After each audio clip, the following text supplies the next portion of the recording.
بسم اللہ الرحمن الرحیم۔ آج کا قصہ حضرت موسیٰ علیہ السلام اور ان کی قوم کا دریائے نیل کو پار کرنے کے بارے میں ہے۔ حضرت موسیٰ علیہ السلام کی قوم بنی اسرائیل ہر سال عید منانے کے لیے دریائے نیل کے کنارے ایک میدان میں جایا کرتی تھی، اور عید کو منانے کے لیے وہ فرعون مصر کے لوگوں سے یعنی ان کی قوم سے وہ زیورات وغیرہ لیا کرتے تھے۔ اس دفعہ طے یہ پایا کہ تمام بنی اسرائیل کی قوم جو فرعون کے ظلم و ستم سے تنگ آ چکی تھی، وہ دریائے نیل کو پار کر جائیں گے اور ملک مصر میں داخل ہو جائیں گے۔ اس کے لیے بنی اسرائیل کی خواتین نے زیورات وغیرہ قوم فرعون کی مانگنے شروع کر دیے اور کہا کہ ہم نے عید کرنی ہے، تو عید کے لیے ہمیں آپ کے زیورات اور اچھے عمدہ لباس چاہیے۔ وہ لوگ پہلے بھی دے دیا کرتے تھے، اس دفعہ بھی انہوں نے ان لوگوں کو زیورات وغیرہ دے دیے۔ یہ قوم ہر چیز لے کر عید کرنے کے لیے چلی گئی اور انہوں نے پڑاؤ ڈالا جا کے دریائے نیل کے کنارے میدان میں۔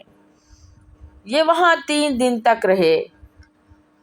3 دن کے بعد جب فرعون کی قوم نے دیکھا، ان کی عورتوں نے ذکر کیا مردوں سے کہ اس طرح سے بنی اسرائیل کی جو خواتین ہیں ہم سے پہلے بھی وہ زیورات وغیرہ مانگ کر لے جاتی تھی عید کے لیے، تو بعد میں وہ 3 دن کے بعد دے جاتے تھے، تو اب 3 دن ہو چکے ہیں لیکن وہ قوم پلٹ کر نہیں آئی۔ آپ ذرا ان کا پیچھا کریں اور دیکھیں کہ وہ کہاں تک گئے ہیں یا وہ بھاگ تو نہیں گئے۔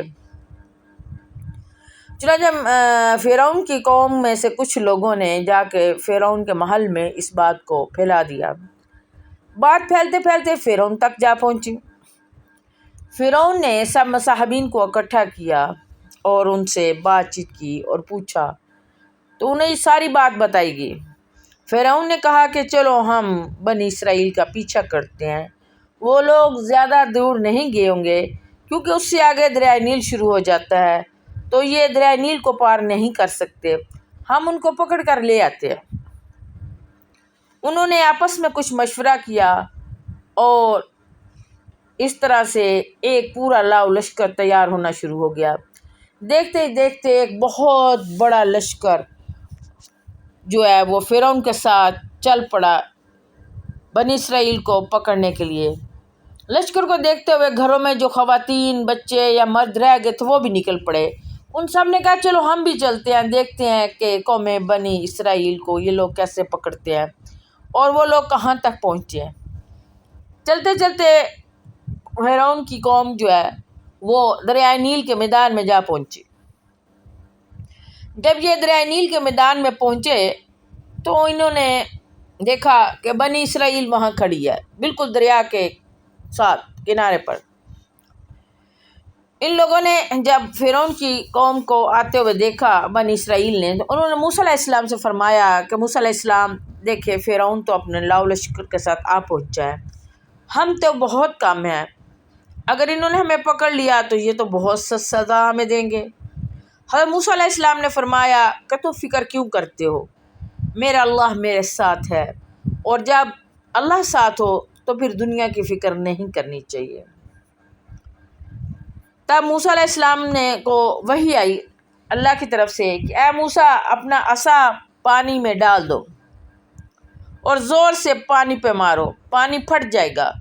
حضرت موسیٰ علیہ السلام نے اپنا عصا زور سے پانی پر مارا، پانی پھٹ گیا اور 2 حصوں میں تقسیم ہو گیا، اور موسیٰ علیہ السلام کی قوم جو ہے اس میں سے گزرنے لگی۔ موسیٰ علیہ السلام کے ساتھ ان کے بھائی حضرت ہارون علیہ السلام بھی تھے۔ اسی طرح تمام قوم حضرت موسیٰ علیہ السلام کی پانی میں سے گزر گئی اور دریا کے اس پار چلے گئے، اور وہ بہت خوش ہو رہے تھے کہ ہم جو ہیں وہ دریا کے اس پار آ گئے ہیں، اور بہت ہی آسانی کے ساتھ اپنی بھیڑ بکریاں اور لوگ اور بچے اور عورتیں سب لے کر آ گئے۔ حضرت موسیٰ علیہ السلام بھی وہاں ان کے پیچھے آ گئے، تمام قوم بھی آ گئے۔ اب تمام قوم دریا کے دوسرے کنارے پر کھڑی ہوگی اور جا کے دریا کے دوسرے کنارے پر دیکھنے لگے کہ اب موسیٰ علیہ السلام کی قوم تو گزر آئی، اب فرعون کا لشکر وہاں سے کیسے گزرتا ہے، اور فرعون کا لشکر جو ہے وہ وہ بھی دریا پار کر کے ہم تک آ پہنچے گا۔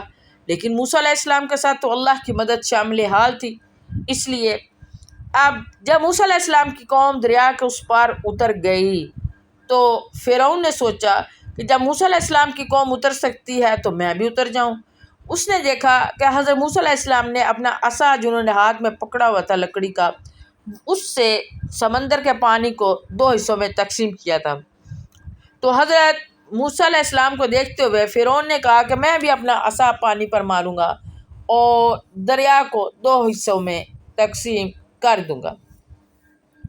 چنانچہ فرعون نے ایسے کیا، اس نے حضرت موسیٰ علیہ السلام کے طرز پر زور سے عصا کو پانی پر مارا اور پانی 2 حصوں میں تقسیم ہو گیا اور فرعون کی قوم جو ہے وہ اس میں سے نکلنے لگی۔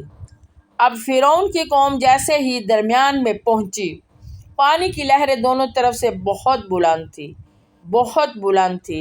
اب قوم فرعون جیسے ہی پانی کے درمیان میں پہنچ